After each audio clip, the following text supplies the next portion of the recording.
একেবারে চাঞ্চল্যকর তথ্য। মাগুরার শিশু আসিয়া ধর্ষণ এবং হত্যা চেষ্টার মামলার নতুন একটি জট খুলেছে। অর্থাৎ কি ঘটেছে তার বর্ণনা দিয়েছে আসামি ধর্ষক হিটু শেখ।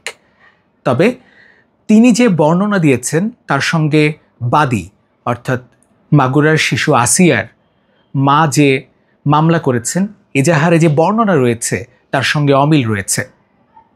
164 ধারায় জবানবন্দি দিয়েছে ধর্ষক হিটু শেখ। কি ছিল সেই জবানবন্দিতে, কি বলেছেন ধর্ষক পাষণ্ড নৃশংস হিটু শেখ, তাই আপনাদেরকে এখন জানাবো আমি। আদালতে জবানবন্দি। মাগুরার শিশুটিকে একা পেয়ে ধর্ষণ ও হত্যা চেষ্টা, বোন ছিলেন রান্নাঘরে। মাগুরার সেই শিশুটিকে একাই ধর্ষণ করেছেন তার বোনের শ্বশুর হিটু শেখ। 6 মার্চ সকালে তার ছোট ছেলের কক্ষে শিশুটিকে একা পেয়ে ধর্ষণ ও হত্যা চেষ্টা করেন হিটু শেখ।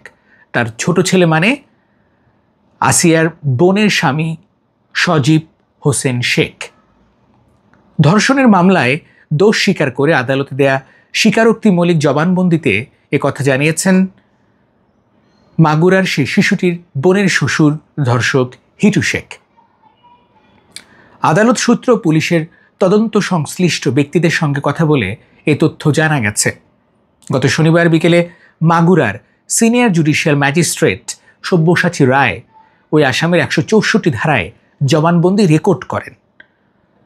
তদন্ত সংশ্লিষ্ট সূত্রে জানা গেছে ধর্ষণ মামলার প্রধান এই আসামি হিটু শেখ জবানবন্দিতে বলেন 6 মার্চ সকাল 8:20 আমি আবারও বলছি, আই রিপিট, 6 মার্চ সকাল 8:20 দিকে তার ছোট ছেলে সজীব হোসেনের কক্ষে শিশুটিকে একা শুয়ে থাকতে দেখে ঘরে ঢুকে পড়েন তিনি, অর্থাৎ হিটু শেখ।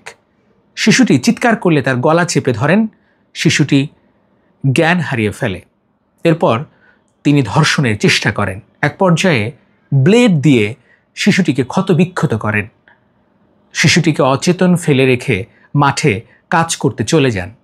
ঘটনার সময় বাড়ির অন্য সদস্যরা যে যার কাজে বেরিয়েছিলেন, আর শিশুটির বোন হামিদা বাড়ির এক কোণে রান্নাঘরে মুঠোফোনে কথা বলায় ব্যস্ত ছিলেন। ঘটনার কিছুক্ষণ পর শিশুটির বোন অর্থাৎ আসিয়ার বোন হামিদা ঘরে গিয়ে তাকে অচেতন অবস্থায় দেখতে পান। এ সময় প্রতিবেশী এক নারী ওই বাড়িতে আসেন। তারা শিশুটিকে অচেতন দেখে তার মাথায় পানি ঢালেন। খবর পেয়ে বেলা 11টার দিকে শিশুটির বোনের শাশুড়ি বাড়িতে এসে প্রথমে শিশুটিকে স্থানীয় এক কবিরাজের বাড়িতে নেন, কারণ তার জিন ধরেছে, ভূত ধরেছে এই অজুহাতে। সেখান থেকে নেওয়া হয় মাগুরা 250 শয্যা বিশিষ্ট হাসপাতালে। আজ রোববার দুপুরে মাগুরার পুলিশ সুপার মিনা মাহমুদা সদর থানায় সাংবাদিকদের বলেন, মামলার অন্যতম আসামি আদালতে স্বীকারোক্তিমূলক জবানবন্দি দিয়েছেন। এরপর তাকে কারাগারে পাঠানো হয়েছে। অন্য 3 আসামির জিজ্ঞাসাবাদ চলছে। 3 আসামি হচ্ছে আসিয়ার বোনের স্বামী সজীব, বোনের ভাসুর রাতুল এবং বোনের শাশুড়ি জায়েদা বেগম। মামলার তদন্ত সংশ্লিষ্ট ব্যক্তিরা বলছেন আসামির জবানবন্দির সঙ্গে মামলার বাদী শিশু আসিয়ার মায়ের এজাহারের অমিল রয়েছে। বাদী বলেছিলেন ঘটনা ঘটেছে রাতে, অর্থাৎ শিশু আসিয়ার মা যে লেখা দিয়েছেন, এজাহারে লিখেছেন সেই ঘটনা রাতে। অবশ্য এজাহারে তিনি এও উল্লেখ করেছেন বিয়ের পর থেকে বড় মেয়েকে অর্থাৎ আসিয়ার বড় বোনকেও অনৈতিক প্রস্তাব দিয়ে আসছিলেন মেয়ের শ্বশুর। বিষয়টি পরিবারের অন্য সদস্যরাও জানতেন। এ নিয়ে ঝগড়াও হয়েছে। কয়েকবার বাতি নিভিয়ে তাকে জাপটে ধরার চেষ্টা করা হয়। এই হিটু শেখের কর্ম এটা। উল্লেখ্য 1 মার্চ মাগুরার শিশুটি নিজ বাড়ি থেকে বড় বোনের শাশুর বাড়িতে আসেন, বেড়াতে যান।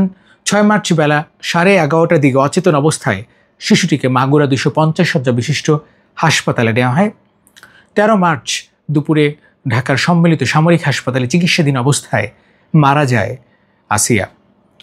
সেদিন সন্ধ্যায় শিশুটির মরদেহ হেলিকপ্টারে করে মাগুরায় নেওয়া হয়। প্রথম জানাজা শেষে উত্তেজিত জনতা শিশুটির বোনের শ্বশুরবাড়িতে ভাঙচুর চালায়, অগ্নিসংযোগ করে হিটু শেখের বাড়িতে। এর আগে 8 মার্চ মাগুরা সদর থানায় নারী ও শিশু নির্যাতন দমন আইনে ধর্ষণ ও হত্যা চেষ্টার আহত করার অভিযোগে মামলা করেন শিশুটির মা। মামলায় শিশুটির বোনের স্বামী, শ্বশুর ও শাশুড়ি ও ভাসুরকে আসামি করা হয়। এর মধ্যে প্রধান আসামি জবানবন্দি দিয়েছেন, বাকি 3 আসামি রিমান্ড এখনও চলছে। এই ছিল সম্পূর্ণ কথা। অর্থাৎ হিটু শেখ বলেছে, জবানবন্দি দিয়েছে, ঘটনা ঘটেছে 6 মার্চ সকাল 8:20 দিকে, কিন্তু এজাহারে ছিল ঘটনা ঘটেছে 5 মার্চ রাতে। ঘটনা যাই ঘটুক, ঘটনা সত্য। যখনই ঘটুক, ঘটনা সত্য।